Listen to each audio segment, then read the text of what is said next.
Je sais ce que je veux vous dire, mais je veux peser mes mots, alors vous ne m'en voudrez pas de lire mon intervention. J'aimerais tant que cette journée soit celle de gens qui arrivent et non plus de gens qui partent. Un engagement politique, c'est toujours un choix personnel. Je veux vous dire pourquoi je suis là, en toute simplicité. J'ai toujours été militante écologiste. J'ai été 14 fois candidate à des élections locales sans autre ambition que de porter la parole écolo. Sans perspective de victoire, bien sûr. Et je suis depuis 3 ans députée de la République. Une députée écologiste, donc élue dans le cadre d'un contrat de majorité avec les socialistes et les radicaux. C'est une responsabilité qui offre un point de vue, qui invite à réfléchir. Ce contrat avec les électeurs, j'entends continuer à le respecter en agissant dans la majorité avec exigence, certes, sans soumission, mais avec aussi loyauté.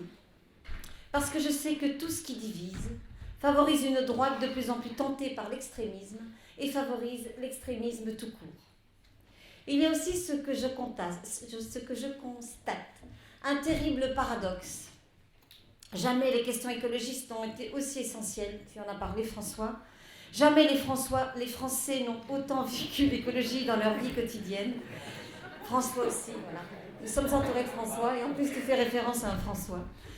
Jamais n'ont à ce point aspiré à une alimentation plus saine, un environnement plus favorable à la santé, un développement économique respectueux de l'environnement. Et dans le même temps, soyons lucides, les écologistes peinent à convaincre. L'écologie politique est trop souvent perçue comme revêche, déconnectée de la réalité de la vie quotidienne. Je sais que nous sommes pourtant capables de porter une écologie constructive, qui ne cherche pas à imposer, mais à convaincre, qui soit capable de compromis.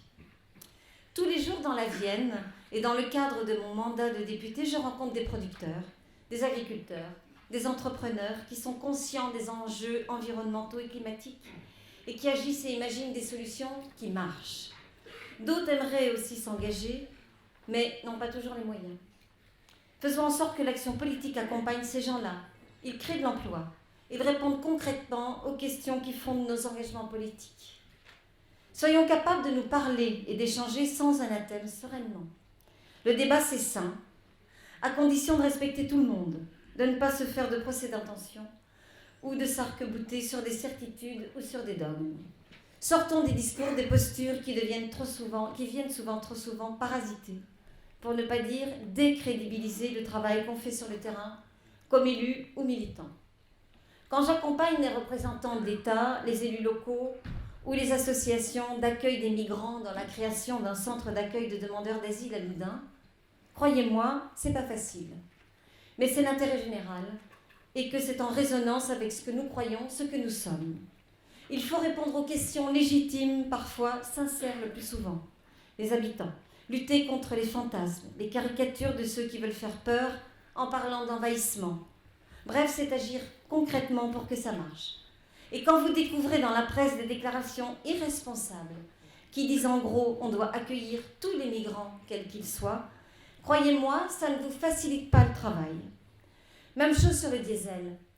À l'Assemblée, les écologistes agissent pour supprimer progressivement les avantages fiscaux dont bénéficie ce carburant dangereux.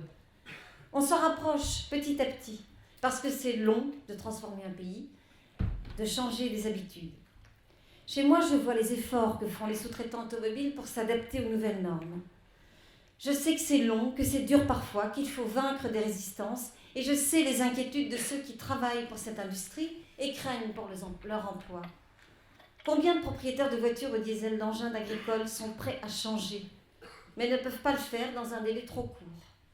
Et quand, de la même manière que pour les réfugiés, on découvre des déclarations qui demandent une interdiction du diesel dans 10 ans, c'est-à-dire demain, je vois les peurs que ça génère.